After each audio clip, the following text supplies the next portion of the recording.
అందరికీ నమస్కారం. Welcome to Big TV. ఎన్నో ఆధ్యాత్మిక ప్రశ్నలకు సమాధానం చెప్పడానికి ఇప్పుడు మనతో పాటు ఆధ్యాత్మిక గురువులు, జ్యోతిష్య పండితులు బ్రహ్మశ్రీ కిరణ్ శర్మ గురుగారు మనతో పాటు ఉన్నారు. వారితో మాట్లాడతాం.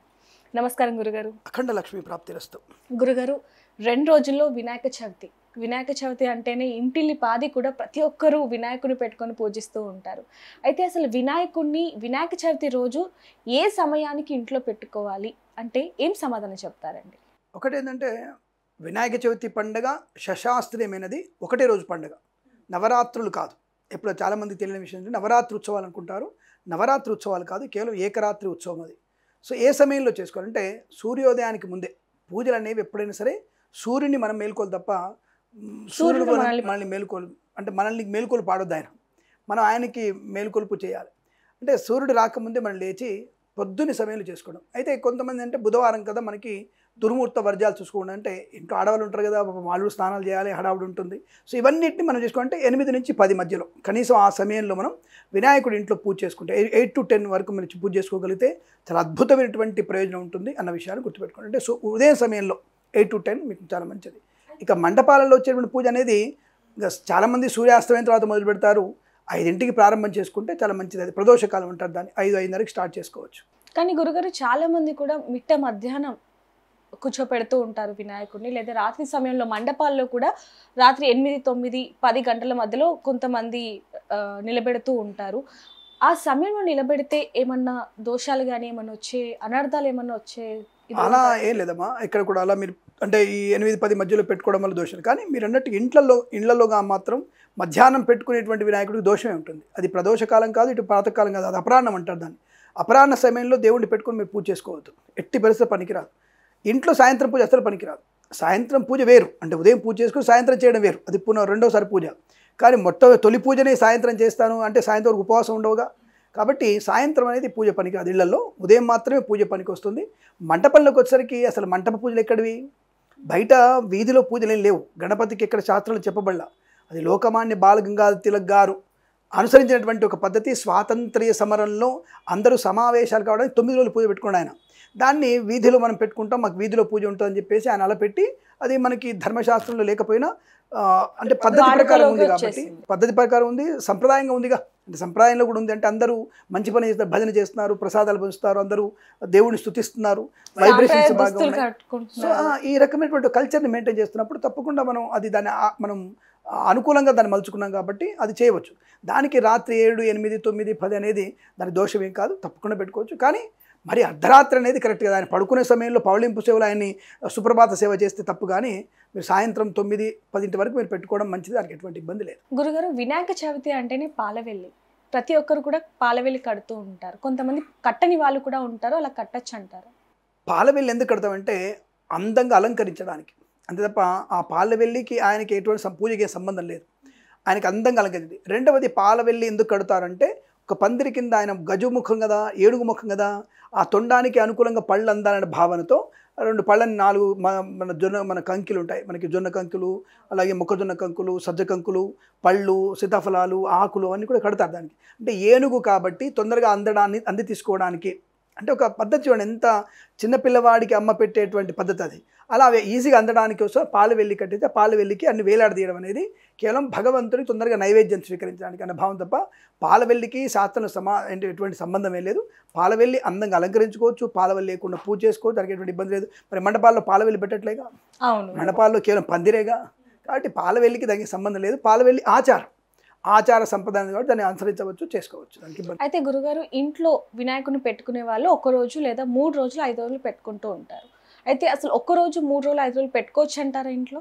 ఒక రాత్రి ఉత్సవమే. ఈరోజు భాద్రపద శుద్ధ చవితి రోజున మనం పూజ చేసుకొని పంచమి రోజు ఉద్వాసం చెప్పుకోవాలి.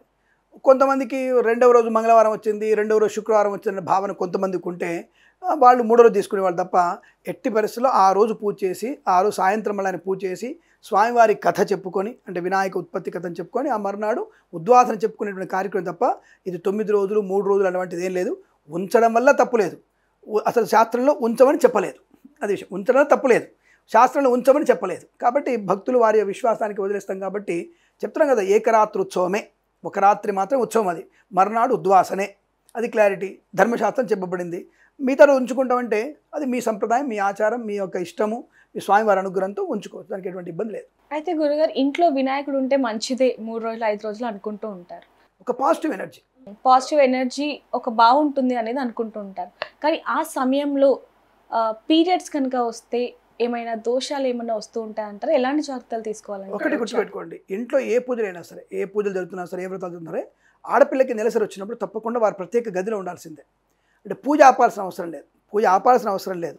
ఆ సమయంలో ఆ పూజ కూర్చునే స్త్రీకి ఏమైనా ఇబ్బంది వస్తే కూడా తిరిగి తన పక్క రూమ్లోకి వెళ్ళిపోయి పక్కన కూర్చొని మిగతా పూజ కార్యక్రమాన్ని భర్త గారు నిర్వహించవచ్చు, పిల్లలు నిర్వహించవచ్చు, ఇబ్బంది లేదు. వాళ్ళ పిల్లలకి, వాళ్ళ అమ్మాయిలకి ఏమైనా ఇబ్బంది వచ్చింది, ఆ పిల్లని పక్కన కూర్చోబెట్టి వేరే రూమ్లో కూర్చోబెట్టేసి వీళ్ళు స్వతహాగా, అంటే ఒకవేళ అమ్మాయి అక్కడే ఏమైనా అంటుముట్టు ఉంటే మాత్రం శుద్ధి చేసుకొని పూజ చేసుకోవాలి.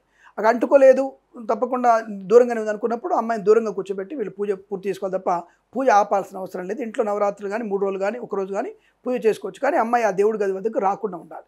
కానీ గురుగారు చాలా మంది అపపవిత్రం, నువ్వు పూజని అపవిత్రం చేసావంటూ కూడా ఆడపిల్లల్ని నిందించడం ఇలాంటివి జరుగుతూ ఉంటాయి ఇంట్లో. ఇంకా ఆ తర్వాత పూజని కూడా చెయ్యరు, మధ్యలోని పూజని ఆపేస్తారు. దీనివల్ల ఏమైనా ఇబ్బందికరంగా మారే పరిస్థితులు రావచ్చు అంటారు? ఇప్పుడు ఇట్లా సమాజంలో అతి చేస్తే కూడా పిల్లలకి ఇబ్బంది ఏర్పడుతుంది. అసహజమైనటువంటి వ్యక్తిత్వాన్ని పిల్లల ముందు ప్రదర్శించి అది సహజంగా వచ్చేటువంటి నెలసరి, దానికి ప్రత్యేకంగా మనం ఏదో దాచుకోవడానికి ఏం లేదు, అక్కడ సహజంగా వచ్చేది. కాబట్టి ఆడపిల్లకి ఆ సమయం తెలియదు, చిన్నపిల్లల మందు ఇంకోటి, దాని గురించి అనవసరంగా హడావుడి చేసి గొడవ చేసి మనసు పాడు చేసుకోవడం అవసరం లేదు. నిదానంగా పిల్లలకి నాన్న ఈ పూజా సమయంలో ఇలా ఉండాలి, మనం ఇది సంప్రదాయం, ఇలా ఉంటే మనకి గౌరవం, ఇలా ఉంటే మనకి శాస్త్రీయం అని చెప్పగలిగితే పిల్లలు వినగలిగే అవకాశం ఉంది. పిల్లలకి మనమే చెప్పట్లేదు, భయపెడుతున్నాం పిల్లల్ని. ఆ పిల్లలు భయపెట్టడం వల్ల పూజ అనేది మానేస్తున్నారు. కాబట్టి భయపెట్టకుండా, వాళ్ళని కంగారు పెట్టకుండా సంప్రదాయాన్ని వాళ్ళు చెప్తే తప్పకుండా చేస్తే అలాంటి ఇబ్బంది లేకుండా మనం చూసుకోవచ్చు. కానీ పూజలు ఆపుకోవడం, మొత్తం ఆపేసేయడం, అరవడం, కరవడం అనేది కరెక్ట్ కాదన్న విషయం గుర్తుపెట్టుకోండి. సహజంగా వచ్చే ప్రక్రియ పిల్లలకి అర్థమయ్యేట్టుగా మన సంప్రదాయాన్ని, మన సనాతన ధర్మాన్ని పాటించే విధానం చెప్పాలి. ప్లస్ వాళ్ళకి సహజంగా వచ్చేటువంటి నెలసరి కానివ్వండి, ఇతరత్ర ఏమైనా శారీరక మార్పులు కానీ వాళ్ళు చెప్పే ప్రయత్నం, ఇలా ఉండాలి, ఇలాంటి డ్రెస్ వేసుకోవాలనే విషయాన్ని, పూజ దగ్గర ఏమిటి, బయటికి వెళ్ళినప్పుడు ఎలా ఉండాలనే విషయం చెప్పితే ఇలా వినగలిగే అవకాశం ఉంది. వాళ్ళకి అర్థమయ్యేట్టు చెప్పాలి, వివరంగా చెప్పాలి, అంత ఒకటే తేడా, ఇంకోటి ఏం లేదు. గురుగారు ఒక చిన్న ప్రశ్న అండి, మనం ఒక రీల్స్ చూస్తూ ఉండొచ్చు, అర్ధనారీశ్వరి ఆలయంలో ఎవరైతే ప్రధాన అక్కడ గుడిని నిర్మించిన వాళ్ళు ఉన్నారో వాళ్ళు ఒక మాట చెప్పడం జరిగింది. అంటే పీరియడ్స్ వచ్చినా సరే ఏం పర్వాలేదు, గుడికి వెళ్ళొచ్చు, దర్శనం చేసుకోవచ్చు అంటూ కూడా వాళ్ళు చెప్తున్న మాటలు బాగా హల్చల్ అయ్యాయి ఎప్పటి నుంచో. కానీ చాలామంది ఇప్పుడు దాని గురించి మాట్లాడుతున్న పరిస్థితి, అంటే వినాయక చవితి సందర్భంలో ఆ సమయంలో నెలసరి వచ్చినా పర్లేదు, పూజ చేసుకోవచ్చు అంటూ కూడా కొంతమంది చెప్తూ ఉన్నారు. అంటే ధర్మము, ధర్మశాస్త్రము, దాని వివరణ అటువంటి తెలియని దౌర్భాగ్యులు మాత్రమే. అది అర్ధనారీశ్వర దేవాలయం ఉండని, కేదార్నాథ్ దేవాలయం ఉండని, శ్రీశైల భ్రమరాంబిక దేవాలయ ప్రధాన పూజారి కానీ ఇంకెవరైనా సరే ఇలాంటివి చెప్పినవాడు, బ్రాకెట్లు పెట్టుకోండి, ఎవడైనా సరే ఇలాంటి విషయాలు చెప్పినవాడు మూర్ఖుడు, వాడి జ్ఞాన పరిత్యం లేదని అర్థం. అంటే కించిత్ జ్ఞానం కూడా లేదర్థం.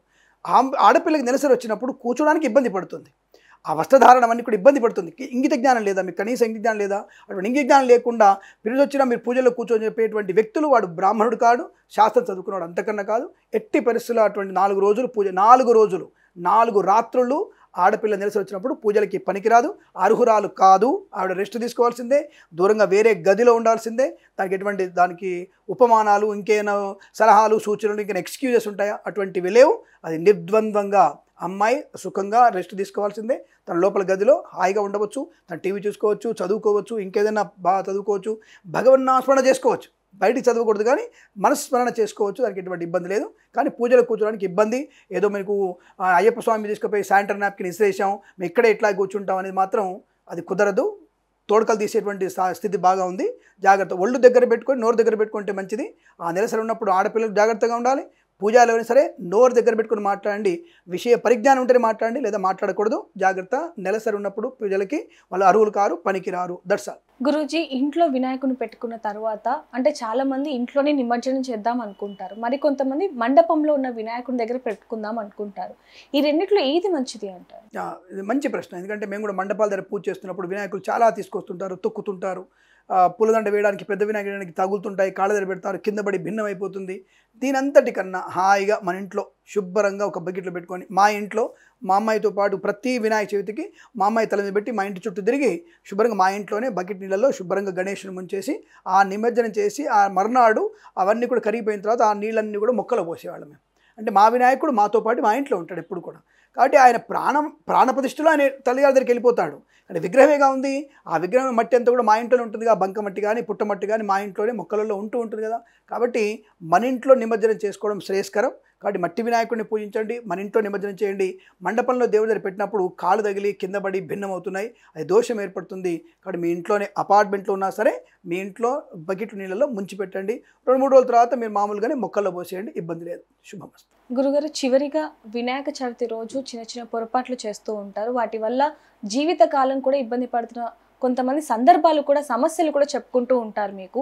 ఆ సమస్యలు ఏంటి, అవి రాకుండా ఉండాలంటే ఎలాంటి జాగ్రత్తలు తీసుకోవాలి? ఒకటి, ఇక్కడ మీరు మంచి ప్రశ్న అడిగారు. వినాయక చవితి పూజలో సులభమైన పూజ, చాలా సులభమైన పూజ. ఎందుకంటే పాపం ఆయన చాలా భక్తులుడు, అంటే భక్తుడికి ఇష్టమైనటువంటి వ్యక్తిత్వాన్ని ఇస్తాడు, ఇష్టమైనటువంటి వాడు. కాబట్టి ఆ భక్తులకి సులభమైనటువంటి పూజ విధానం ఇది ఒక్కటే. మిగతా పూజ కఠినంగా ఉంటాయి. రేపు వచ్చేటువంటి శరన్నవరాత్రి ఉత్సవాలు ఉంటాయి శాశ్వత మాసంలో, చాలా నిక్కచ్చిక పద్ధతిగా ఉంటుంది. కించి తేడా వచ్చిన అమ్మవారి రివర్స్లో కొట్టేస్తారు, దెబ్బ బాగా కొడుతుంది అమ్మవారు, అది ప్రత్యక్షంగా ఎంబడే ఉంటుంది. అది ఈ వినాయకుడి దగ్గర మాత్రం ఆయన పాపం ఏమనుకోడు, సర్లే ఒక మొక్కజొన్న లేకపోయినా అనుకోడు, టెంకాయ లేకపోయినా అనుకోడు, అదేమో ఏదన్నా ఒకటి ఆయనకి అరటిపండో వెలగపండో లేదా మామిడి మండనో, లేదంటే చూతపత్రం అంటే చూతం అంటే మామిడి మండనో, లేకపోతే బిల్వపత్రం ఏదో ఒక పత్రం పెట్టినా సంతోషపడతాడు, లేదంటే ఇంత వెలగపండు, ఇంత అరటిపండు, చిన్న అరటిపండు ముక్క పెట్టినా సంతోషపడతాడు, ఏ దొరకో చెరుకు ముక్క పెట్టినా సంతోషపడతాడు. అది లేకపోతే చప్పిడి మోదకాలు కింద బియ్యపిండి నీళ్ళు కలిపి ఉండ్రాలు చేసానికి ఇస్తే అది కూడా తిని ఇష్టపడతాడు. అటువంటి సులభమైనటువంటి దేవుడు, భక్తుల్ని ఎప్పుడు కాపాడేవాడు. కాబట్టి ఆయనకి పాపం ఎంత నిష్ఠాగరిష్టమైన పూజలు అక్కర్లా, జాగ్రత్తగా పూజ చేస్తాడు. అంటే పూజ అనేది జాగ్రత్త, సంప్రదాయాన్ని భిన్నంగా చేయకూడదు, షోడశోపచార పూజ చేసుకునే ప్రయత్నం చేయాలి. ఇక్కడ మీరు అడిగిన ప్రశ్న, ఈ శోభాయాత్ర చేస్తుంటారు మనవాళ్ళు. ఈ శోభాయాత్రలు చేసేటువంటి అనైతికమైన పనులు మీకు ప్రమాదాన్ని కలిగిస్తాయి. మంటపాల దగ్గర చేసేటువంటి ఆటలు, పేకాటలు, తంబాకులు తినడం, పానపరాగులు తినడం, మద్యపానం చేయడం, ఇతర అనేక రకాల పిచ్చి ఆటలను ఆడుకోవడం, దానివల్ల సమాజాన్ని నాశనం చేసే అవుతాం, బెట్టింగ్లు ఆడడం, ఇవన్నీ కూడా దేవుడి దగ్గర చేస్తే మీకు ప్రమాదం ఖచ్చితంగా ఉంటుంది. శోభాయాత్ర రోజు మీరు ఎవరైతే మద్యపానం తీసుకున్నారో వాళ్ళందరికీ కూడా ప్రమాదం తప్పడానికి అవకాశం ఉండదు, ప్రమాదం జరుగుతుంది. కాబట్టి దేవుడి దగ్గర ఎప్పుడు ఇటువంటి ఆటలాడదు. ఒక 50 ఏళ్ల క్రితం ఎటువంటివి లేవు, కోలాటాలు ఆడుతూ సరదాగా వెళ్తున్నారు. ఇప్పుడు మద్యపానం చేసి వాడు తీర్మార్ అంటాడు, 10 మార్ అంటాడు, 15 మార్ అంటాడు. ఆ మారేందో వీడు ఎగురుతుంటే వాడు గుండె ఆగిపోకేమొద్దమ్మా. ఈ మధ్య కార్డియాక్ అటాక్ చాలా ఎక్కువ అవుతుంది. కాబట్టి అనవసరంగా ఇటువంటి ప్రమాదాలు తెచ్చుకొని ఇంట్లో కడుపు కోత మిగిల్చే ప్రయత్నం చేయకండి, మద్యపానం చేయకండి. అతిగా ఎగరక్కర్లేదు, ఎగరాలి, మంచి సంతోషం స్వామివారిని శోభాయాత్ర చేయాలి. ఒక కోలాటం, ఒక నిదానమైనటువంటి పదాలు, అంటే పాదాలు చాలా అడుగులు తడబడుతకుండా మంచిగా నాట్యం చేయాలి తప్ప ఇష్టం వచ్చినట్టుగా డేడ్ అని చెప్పి ఢమఢమడమ కొట్టుకుంటా డ్యాన్స్లు ఏంటో దానికి ఒక అర్థం లేదు. కింద పడడం, దొర్లడం, చేతులు బొక్కులు పోతాయి, అసలు అటువంటి ఆటలు ఎక్కడ లేవు. జాగ్రత్తగా ఒక కోలాటం లాంటిది, ఒక చప్పట్లు కొట్టుకుంటూ ఒక సరదాగా పాటలు పాడుకుంటూ వెళ్ళేటువంటి సంప్రదాయం తప్ప ఇష్టం వచ్చినట్టుగా మీరు చేసేటువంటి పైకృతికమైనటువంటి ఆటలు పాటలు అనేవి లేవు. దానివల్ల మీకు ప్రమాదం పొందుకునే అవకాశం ఉంది. అటువంటివి చేయకుండా భగవన్నామ స్మరణతో శోభాయాత్ర పూర్తి చేసుకొని తర్వాత ఇంటికి వచ్చాక నీకు తాగాలనుందా తర్వాత విషయం, నీ పెద్దల అనుమతితో నీ ఫ్రెండ్తో కలిసి ఇంట్లో కూర్చొని తాగి నువ్వు ఇంట్లో పడుకొని పొద్దున్న లేచి నువ్వు ఉద్యోగానికి వెళ్ళిపో. అంత ఎగిరి అంత చేసి రాబోయే 10 రోజులు ఉద్యోగం మానేస్తున్నాడు, కాలేజీ మానేస్తున్నాడు, ఉద్యోగానికి పోవట్లేడు, అసలు ఎక్కడ పోవట్లేడు, కాళ్ళు వాపని చెప్తాడు, వాంతులు అంటాడు, విరేచనాలు అంటాడు, రోగం వచ్చి 10 రోజుల దాకా అన్నీ ఆగిపోతున్నాయి పనులన్నీ కూడా. ఈ 10 రోజుల వల్ల జీడిపి అయిపోద్ది, మనది భారతదేశ ఆర్థిక వ్యవస్థ ఆగిపోతుంది. కాబట్టి అటువంటివి చేయకండి. ప్రశాంతంగా శోభాయాత్ర చేసుకొని ప్రశాంతంగా ఉండగలిగితే అదృష్టయోగం మీకు ఉంటుంది. స్వామివారి అనుగ్రహంతో ముందడుగు వేయచ్చు, శుభం కలుగుతుంది. గురుగారు, వినాయక చవితికి సంబంధించి అనేక ప్రశ్నలకి సమాధానం చాలా చక్కగా వివరించారు. ధన్యవాదాలండి. అఖండ ఐశ్వర్యమస్తు. సర్వం Shri Mahaganapati దేవతార్పణమస్తు. For more videos like this, subscribe Big TV channel.